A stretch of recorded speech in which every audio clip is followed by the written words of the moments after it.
next speaker, I would like to welcome Bruno Sanguinetti from Dotphoton AG, and he's talking about raw images in the age of AI. So the floor is yours, Bruno.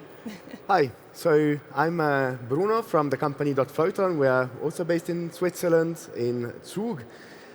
And today I'm going to talk about raw images in the age of AI.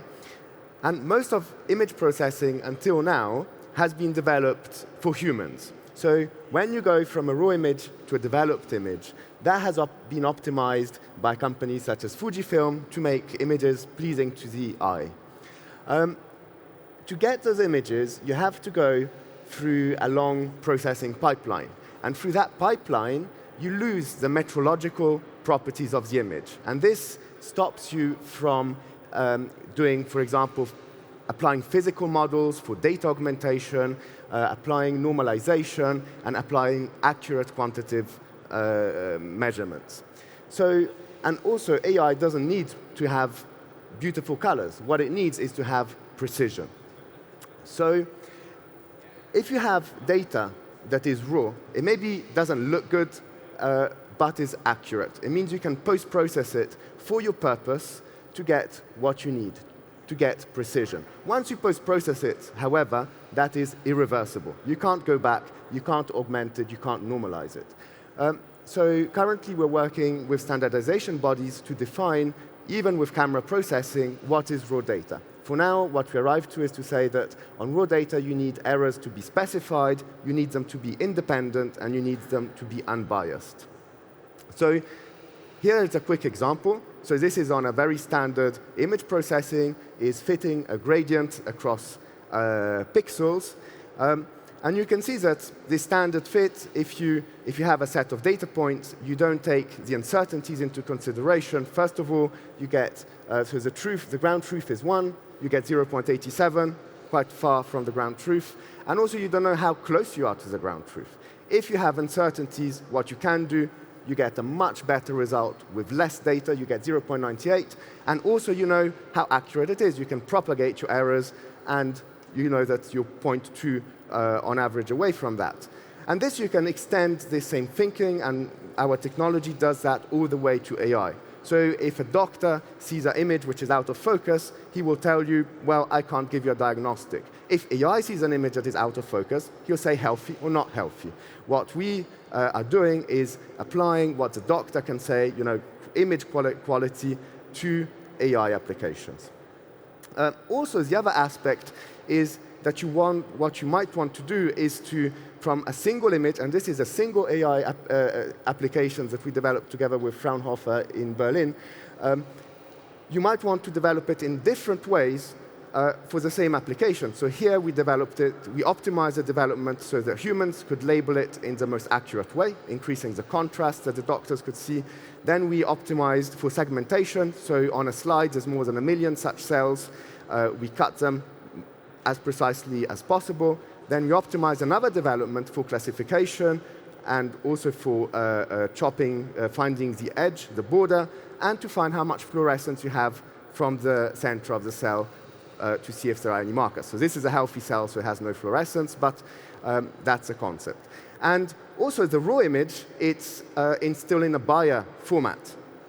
So it's 3 times smaller than any of the developed images. And we argue that that's what you've got to preserve. So we also showed that you can, if you keep the raw image with respect to, say, even chopping for 8 bits, even if maybe those extra bits are in the noise, what machine learning does is that it does sums over a lot of pixels. So even if you have a signal that is embedded in the noise, you can recover it through machine learning. And if you have 1 million pixels, there's a lot of hidden information that you can get out of your images. And this comes back to what previous speakers were saying, is that it means with less data, you can train your systems better. So the performance that we got with raw images was much more accurate in cell count, so this is in a human, in a rat's brain actually, than without. Also, AI sees things in a different way. we are, as humans, sensitive to the amplitude of the signal. So machine learning is more sensitive to the kind of AC component of the signal. A convolutional neural network will would differentiate your image, and very quickly in the first layers, and then what you see is that differential. And a lot of processing that is done to normalize images, do devignetting, do stitching, for the humans, that would damage your AC component, because each statistical property does not necessarily scale linearly. So with raw data, you can scale images, you can do the image processing in an accurate way, and get cell counts, for example, that are accurate across your devignetting and your fields and so on. So raw data is better for machine vision. However, why hasn't it been used more? Well, because it's expensive to store. And what you've seen is that whereas the imaging market has grown quickly, the storage market, consumers are not buying storage anymore. So it got stuck. So if you want a hard drive now, and especially if you want an enterprise SSD, it's very, very expensive. So the storage cost has gone down until 2010, exponentially for 50 years, and then in 2011 it stabilized. So we see with customers, we've got a storage cost calculator on our website. Typically, they spend, for a project where they keep data for 5 years, about between $1,000 and $2,000 per terabyte.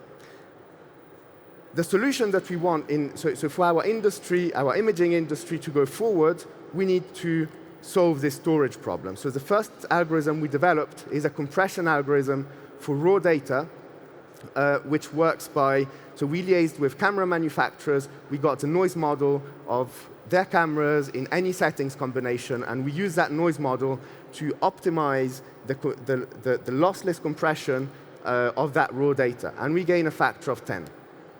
So what we've done is that we've created metrologically accurate images, which also embed the noise model of that specific camera with those specific settings within the image in such a way that you can reuse it for your machine vision applications, for AI, for data augmentation, data normalization, and so on. Our compression is a lot higher in compression ratio. We typically get between 4 and 10 to 1, and is also a lot faster, because the base compression ratio was so high that we could compromise on that compression ratio and get even higher speed. This also reduces power consumption, means you can put up to 32 parallel cores, each one at 200 megabytes per second on an FPGA easily. So currently, apart from the FPGA implementation, which is available to manufacturers, this is also available to end users in a variety of library, in a GUI, in a command line utility. So this, we are 3 years old, and we would like to thank all our customers and partners who have supported us until now.